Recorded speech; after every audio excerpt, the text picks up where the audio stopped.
ಈ ಒಂದು 6-4-2-2-1 ಅನ್ನುವಂಥ ಆರೋಗ್ಯ ಸೂತ್ರ. 6-4-2-2-1 ಅಂದರೆ ಭಾಳ ಸರಳವಾದಂಥ ಸೂತ್ರ. 6 ಅಂದರೆ 6-8 ತಾಸುಗಳ ಕಾಲ ಒಳ್ಳೆಯ ನಿದ್ರೆ ಬಹಳ ಮುಖ್ಯ.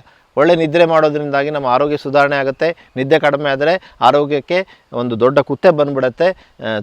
ನೆಕ್ಸ್ಟ್ ಡೇ ಫುಲ್ ನಾವು ಫ್ರೆಶ್ ಇರೋದೇ ಇಲ್ಲ. ಅನೇಕ ಒಂದು ತೊಂದರೆಗೆ, ಎಸಿಡಿಟಿಗೆ, ಮಲಬದ್ಧತೆಗೆ, ತಲೆನೋವಿಗೆ ಎಲ್ಲ ಕಾರಣ ಆಗುತ್ತೆ. ಹಾಗಾಗಿ ಒಳ್ಳೆ ನಿದ್ದೆ ಮಾಡೋದು ಬಹಳ ಮುಖ್ಯ. 4 ಅಂದರೆ ಏನು? 4 ಅಂದರೆ ದಿನಕ್ಕೆ 3-4 ಲೀಟ್ರ್ಗಳಷ್ಟು ನೀರು ಕುಡಿಬೇಕು. ನೀರು ಬಹಳ ಮುಖ್ಯವಾದಂಥ ಒಂದು ಅಂಶ. ನಮ್ಮ ದೇಹದಲ್ಲಿ 70% ನೀರೇ ತುಂಬಿಕೊಂಡಿದೆ. ನೀರು ಕಡಿಮೆ ಕುಡಿಯೋದ್ರಿಂದ ಮೂತ್ರ ಮಾಡೋ ಗುರಿಯಾಗುವಂಥದ್ದು, ಎಸಿಡಿಟಿ, ಮಲಬದ್ಧತೆ, ಮೂಲವ್ಯಾಧಿ, ಹೀಗೆ ಅನೇಕ ಸಮಸ್ಯೆಗಳು ಉಂಟಾಗುತ್ತೆ. ಕಿಡ್ನಿಯಲ್ಲಿ ಕಲ್ಲು, ಇದೆಲ್ಲ ನಿವಾರಣೆ ಮಾಡಲಿಕ್ಕೆ, ಬರದೇ ಇದ್ದಾಗ ತಡೆಗಟ್ಟಲಿಕ್ಕೆ ಅತ್ಯಂತ ಉತ್ತಮವಾದ ಔಷಧ ಅಂದರೆ, ದಿವ್ಯ ಔಷಧ ಅಂದರೆ ಅದು ನೀರು. 2 ಅಂದರೆ ಏನು? ದಿನಕ್ಕೆ 2 ಸಲ ಆಹಾರ ಸೇವನೆ. ಹೌದು, ಈ ಒಂದು ಇಂಟರ್ಮಿಟೆಂಟ್ ಫಾಸ್ಟಿಂಗ್ ಇವತ್ತು ತುಂಬ ಫೇಮಸ್ ಆಗಿದೆ. ಇನ್ನೊಂದು 2 ಅಂದರೆ ಏನು? ಇನ್ನೊಂದು 2 ಅಂದರೆ ದಿನಕ್ಕೆ 2 ಸಲ ಶ್ರದ್ಧೆ ಹಾಗೂ ಭಕ್ತಿಯಿಂದ ಪ್ರಾರ್ಥನೆ ಆತ್ಮೀಯರೇ. ಬಹಳ ಮುಖ್ಯ. ದೇಹಕ್ಕೆ ಆಹಾರ ಆಯಿತು, ಮನಸ್ಸಿನ ಆಹಾರ ಪ್ರಾರ್ಥನೆ.